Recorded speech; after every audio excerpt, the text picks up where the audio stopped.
Hello everyone. काफ़ी सारे ऐसे एमबीए एस्पिरेंट्स हैं जिनको ये स्ट्रेस है, सर हम तो एवरेज कैटेगरी के स्टूडेंट हैं, क्या ये पॉसिबल है कि हम एक अच्छे एमबीए कॉलेज में जा पाएँ? कौन कौन से इजी एग्जाम्स हैं जो मैं अभी भी क्रैक कर सकता हूँ? तो ये वीडियो बहुत ध्यान से देख लेना। आपको इस पर्टिकुलर वीडियो में कुछ ऐसे एग्जाम्स के बारे में बताने वाला हूँ जो कंपैरेटिवली इजी एग्जाम्स होते हैं, जिनके थ्रू आप एक टॉप एमबीए कॉलेज में एडमिशन ले सकते हैं। उनकी प्लेसमेंट्स, उनकी डिटेल, सब कुछ आपके साथ शेयर करूंगा। So let's start. तो सबसे पहले भाई एक चीज अपने माइंड से निकाल दो कि सर मैं एक अच्छे एमबीए कॉलेज में जा नहीं सकता। ऐसा नहीं है। आपने अपने आप को एवरेज बोल दिया है, इसका मतलब ये नहीं है कि आप यहां से बेटर नहीं हो सकते। Average is just a state of time. आपको आज अभी एवरेज इसलिए लग रहा है क्योंकि हो सकता है आपने जो एमबीए एंट्रेंसेस है उनकी प्रिपरेशन उतने अच्छे से नहीं करी है। बट अगर आप नेक्स्ट के 2-3 मंथ्स अपने डिवोट कर दो प्रिपरेशन में, तो बहुत अच्छे एमबीए कॉलेज में जा सकते हो।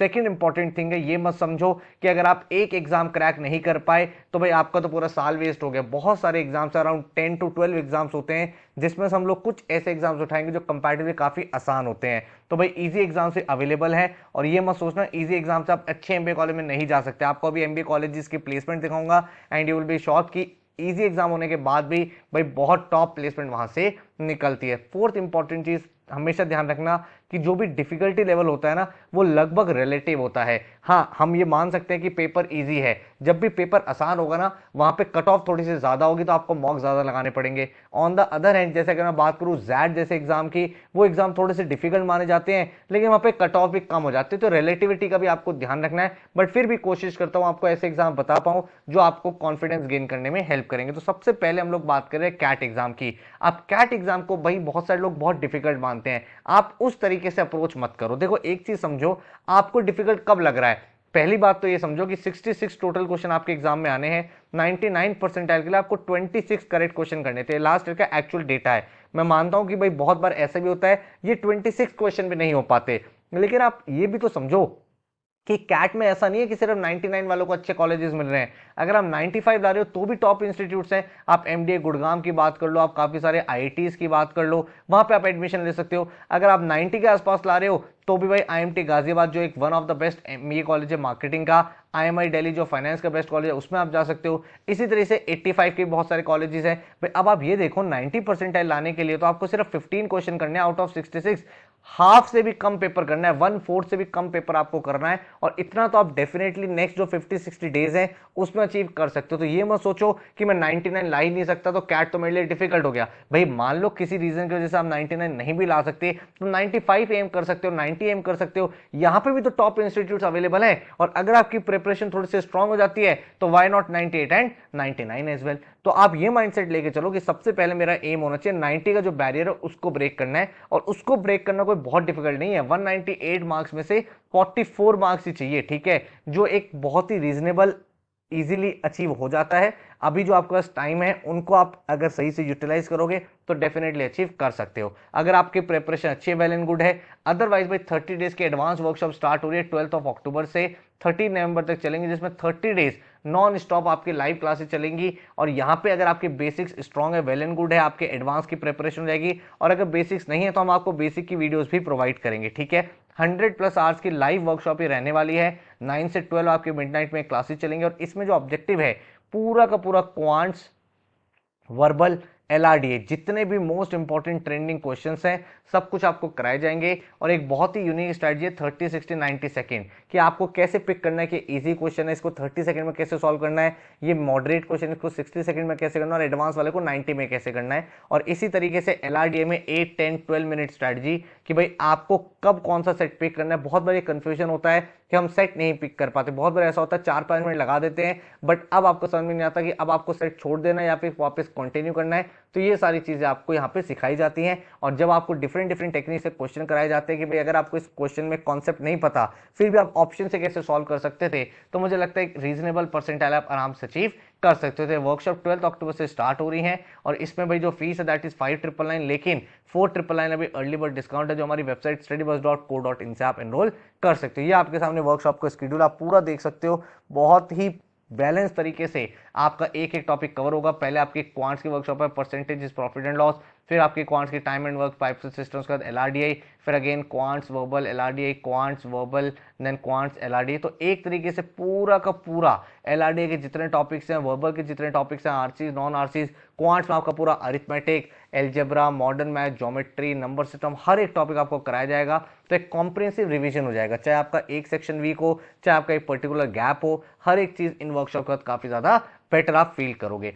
सेकंड जो आपके सामने इजी एग्जाम निकल के आता है वो है एनमैट का एग्जाम। देखो एनमैट का जो एग्जाम है ना वो एक अडेप्टिव एग्जाम है। यहाँ पे जो क्वेश्चंस का लेवल है ना वो डिफिकल्ट नहीं होता है, वो इजी होता है। यहाँ पे क्वेश्चन ऐसे नहीं आते बहुत हाई लेवल के क्वेश्चन आ रहे हैं, डुएबल क्वेश्चन होते हैं। बस आपको ध्यान नहीं रखना है कि हर एक नेक्स्ट क्वेश्चन जो है वो डिपेंड करता है आपने प्रीवियस आंसर सही दिया कि गलत दिया है। अगर आपने सही दिया है तो नेक्स्ट क्वेश्चन आपके डिफिकल्ट होते रहते हैं, लेकिन उनके मार्क्स भी ज्यादा मिलते हैं, ठीक है। और यहाँ पे भी भाई आपके सामने टाइम बहुत होता है, 2 आवर्स का एग्जाम है आपके सामने।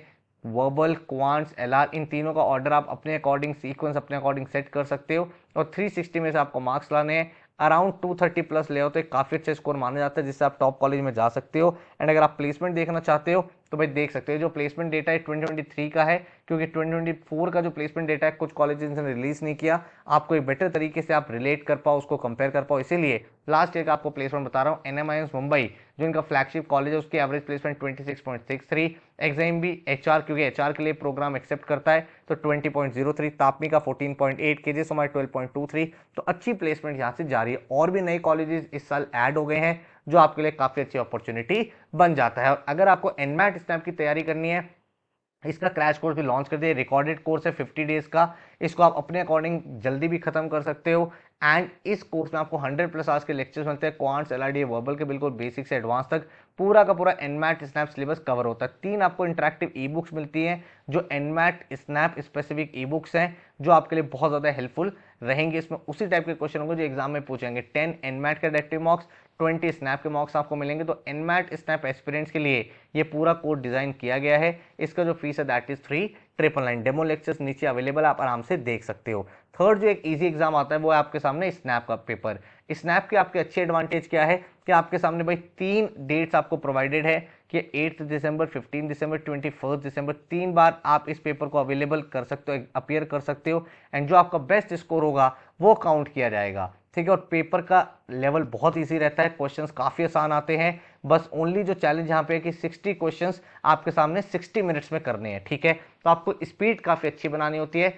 हाउएवर जो क्वेश्चन का लेवल है बहुत आसान आता है, काफी सारे ऐसे क्वेश्चन होते हैं जो डायरेक्ट आप सॉल्व कर सकते हैं। इन 60 में से अगर आप 44+ ले आओ तो आपकी एसआईबीएम पुणे के चांसेस यहाँ पे काफी अच्छे से बन जाते हैं। दूसरा एडवांटेज क्या है कि मल्टीपल अटेम्प्ट्स है। एनमैट में भी मल्टीपल अटेम्प्ट्स है, लेकिन एनमैट में कुछ कॉलेजेस ऐसे हैं जो फर्स्ट अटेम्प्ट का ही स्कोर एक्सेप्ट करते हैं, बट स्नैप में ऐसा कुछ नहीं है। स्नैप में जो आपका बेस्ट स्कोर होगा उसी को कंसिडर किया जाएगा, ठीक है। लेवल भी आसान है, सिलेबस भी कम है, बस आपको थोड़ी स्पीड बनानी है जो आप अपने मॉक से बेटर कर सकते हो। अगर आप स्नैप के टॉप कॉलेजेस देखोगे तो अगेन ये भी 2023 की प्लेसमेंट है। जस्ट फॉर कंपैरिजन मैं आपको लास्ट ईयर की प्लेसमेंट यहाँ पे बता रहा हूँ। SIBM Pune 26.77, SCHMRD 23.71, SMM Bangalore 13.48, SIIB Pune 13.12, SIOM Nashik 14.35। तो काफी अच्छे कॉलेजेस है जिसमें आप एडमिशन ले सकते हो, ठीक है। एंड इसका भी जैसे मैंने बताया एनमैट स्नैप का, क्योंकि सिलेबस मोर और लेस सेम होता है, दोनों का क्रैश कोर्स लॉन्च हो चुका है। एनमैट स्नैप का कंबाइंड कोर्स है जो हमारी वेबसाइट से आप परचेज कर सकते हो। नेक्स्ट जो एक इजी एग्जाम निकल के आता है वो है सीमैट का एग्जाम। सीमैट के एग्जाम के थ्रू भी आप बहुत सारे टॉप इंस्टीट्यूट्स में जा सकते हो। एंड इस पेपर को अगर आप देखोगे आपको भाई 3 आवर्स मिलते हैं 100 क्वेश्चन के लिए, और उन 100 क्वेश्चन में से 40 क्वेश्चन तो आपके जीके और इनोवेशन के, जो मतलब हार्डली एक सेकंड के क्वेश्चन होते हैं। क्वेश्चन आता है तो टिक कर दिया, नहीं आता तो छोड़ दिया। बाकी जो 60 क्वेश्चन है वो क्वांट, एलआर और वर्बल के होते हैं। अगेन जो इनका डिफिकल्टी लेवल है काफी ज्यादा आसान रहता है। एंड अगर आप इन 2 सेक्शन में अपनी कमांड बना लो, मतलब जीके पे और इनोवेशन एंड एंटरप्रेन्योरशिप, इनोवेशन और एंटरप्रेन्योरशिप में स्टार्टर रिलेटेड क्वेश्चन कि भाई ये वाला मर्जर कब हुआ, इसने कब फंडिंग रेज करी, वेंचर कैपिटलिस्ट का मतलब क्या होता है, सीरीज फंडिंग क्या होती है, एंजल इन्वेस्टर क्या होता है, एंजल टैक्स का क्या मीनिंग होता है, ये सारे टर्म्स जो होते हैं आपको पता होने चाहिए, जो एंटरप्रेन्योरशिप से रिलेटेड है। और जनरल नॉलेज में कुछ क्वेश्चन करंट अफेयर्स के, कुछ स्ट्रेटेजी के आते हैं। तो अगर आपने ये दोनों सेक्शन कर लिए तो ये तीनों तो काफी ज्यादा आसान होते हैं। टाइम बहुत होता है भाई, काफी सारे बच्चे बहुत पहले ही पूरा पेपर सॉल्व कर ले, तो आराम से आप इसमें अच्छा स्कोर कर सकते हो, ठीक है। बहुत सारे टॉप कॉलेजेस हैं जिसमें से भाई जो मेन फ्लैगशिप कॉलेज है वो है जेबीआईएमएस मुंबई, जिसको सीईओ फैक्ट्री भी बोला जाता है। आरओआई की टर्म्स में one of the best college है। 25, 27, 28 लाख का एवरेज पैकेज जाता है एंड बहुत कम फीस है। और भी बहुत सारे इंस्टीट्यूट्स हैं जो सीमैट के स्कोर एक्सेप्ट करते हैं, चाहे आपका सिडनम हो गया, पुम्बा हो गया एंड काफ़ी सारे अदर इंस्टीट्यूट्स एज वेल। तो भाई आप इसको डेफिनेटली टारगेट कर सकते हो, एक ईजी एग्जाम जो कोई भी स्टूडेंट थोड़ी सी मेहनत के साथ क्रैक कर सकता है। उसके बाद जो है आपके सामने एग्जाम आता है एसआरसीसी जीबीओ का। आरओए की टर्म में बहुत स्ट्रॉन्ग एग्जाम है। क्यों? क्योंकि 3.2 लाख की टोटल फीस है एंड एवरेज पैकेज आपको 12 से 13 लाख का मिल जाता है। दिल्ली यूनिवर्सिटी का कॉलेज है, एक्सपोजर अच्छा है, फैकल्टीज अच्छी है, लर्निंग अच्छी रहती है और पेपर का डिफिकल्टी लेवल भी आसान रहता है। 40 आपके इंग्लिश के क्वेश्चन, 40 क्वांट्स के क्वेश्चन, 40 एलआर और 40 डीआई, 160 क्वेश्चन है, 640 मार्क्स का पेपर रहता है। अगर आप यहाँ पे एम करो 380 प्लस स्कोर करने का तो आपको जीडीपीआई की कॉल आ जाती है, जो एक आराम से अचीव हो जाता है अगर आपने थोड़ी बहुत मेहनत करी है एंड कंफर्टेबली अगर आप यहाँ पे क्रैक कर पाते हो। इसका जो एवरेज पैकेज रहा है last year that is 12.5 lakh, medium salary 11.5 and highest package इस कॉलेज से 40 लाख का रहा है। एक अच्छा कॉलेज है दिल्ली यूनिवर्सिटी में। एसआरसीसी आप सब जानते हो, ग्रेजुएशन के लेवल पे तो टॉप कॉलेज है ही पूरे इंडिया का। एंड जो इनका मास्टर्स का ये प्रोग्राम है जिसका नाम है PGD GBO, post graduation diploma in global business operations, ठीक है। यहाँ पे आपको आईएफटी वाला जो सिलेबस होता है मोर लेस वो सिलेबस पढ़ाया जाता है। आपको काफ़ी अच्छी कंपनी में जॉब मिल जाती है, एक डिसेंट कॉलेज अपना करियर स्टार्ट करने के लिए। तो ये भी एग्जाम आप कंफर्टेबली क्रैक कर सकते हो अगर आप थोड़ी बहुत मेहनत कर पाओ तो। इन एग्जाम्स के जैसे सीमैट हो गया, एसआरसीसी हो गया, जैसे इनके नोटिफिकेशन आएंगे तो इनके crash course test series launch कर देंगे। बाकी जो एग्जाम्स है जिनके बारे में मैंने बताया, कैट, एनमैट, स्नैप, इसमें से कैट में आप अपना एम बना के चलोगे भाई मैं इतना स्कोर करूंगा, वहां पे भी काफी अच्छे कॉलेजेस हैं। और एनमैट, स्नैप तो डेफिनेटली आसान एग्जाम्स हैं, इनको आप क्रैक कर सकते हो, ठीक है। कुछ डिफिकल्ट एग्जाम्स भी हैं जैसे आपका जैट का पेपर हो गया, कुछ आपका महाराष्ट्र सीईटी का जो पेपर है उसमें कॉम्प्लिकेशन मतलब डिफिकल्टी के नहीं है लेकिन भाई लेंथी इतना होता है वो पेपर। इसके अलावा पीजी डीबीए का जो पेपर होता है वो एक डिफिकल्ट एग्जाम माना जाता है। तो इन एग्जाम्स की हमने यहाँ पे बात नहीं करी है, बट किसी भी एग्जाम के बारे में अगर आप जानना चाहते हो तो आप भाई नीचे कमेंट कर सकते हो, मैं आपको डिटेल में उसके ऊपर भी वीडियो बना के बता दूंगा। एंड एक बात हमेशा ध्यान रखना, अगेन मैं आपको एक चीज बोल रहा हूँ, इजी हो चाहे पेपर डिफिकल्ट हो, पढ़ना तो पड़ेगा। ऐसा नहीं है इजी है तो बिना पढ़े क्रैक हो जाएगा, वहां पे भी आपको एफर्ट करना पड़ेगा। बस जो फर्क होता है वो ये होता है कि क्वेश्चन का डिफिकल्टी लेवल आसान हो जाता है। तो कुछ ऐसे स्टूडेंट होते हैं जिनके कॉन्सेप्ट तो क्लियर होते हैं बट वो एडवांस लेवल के क्वेश्चन नहीं कर पाते, तो भाई उनके लिए एग्जाम्स काफी ज्यादा यूजफुल रहते हैं, उनको आप क्रैक कर सकते हो। बस थोड़ा सा कट ऑफ ऊपर जाएगा क्योंकि भाई अगर आसान पेपर है तो सबके लिए आसान है, जो पेपर डिफिकल्ट होते हैं वहां पे आपकी कॉन्सेप्चुअल क्लैरिटी बहुत ज्यादा होनी चाहिए, इसीलिए कट ऑफ भी वहां पे कम रहती है। तो कोशिश करनी करिए कि आपको क्लैरिटी मिल पाए, थोड़ा चीजों को समझ पाओ, एग्जाम्स को आइडेंटिफाई कर पाओ, उसके अकॉर्डिंग प्रिपरेशन कर पाओ। कोई भी कोर्स चाहिए, कुछ हेल्प चाहिए तो इस नंबर पे आप व्हाट्सएप या कॉल कर सकते हो, अदरवाइज वेबसाइट पे जाके डायरेक्टली एनरोलमेंट भी कर सकते हो। All the very very best, thank you so much and take care.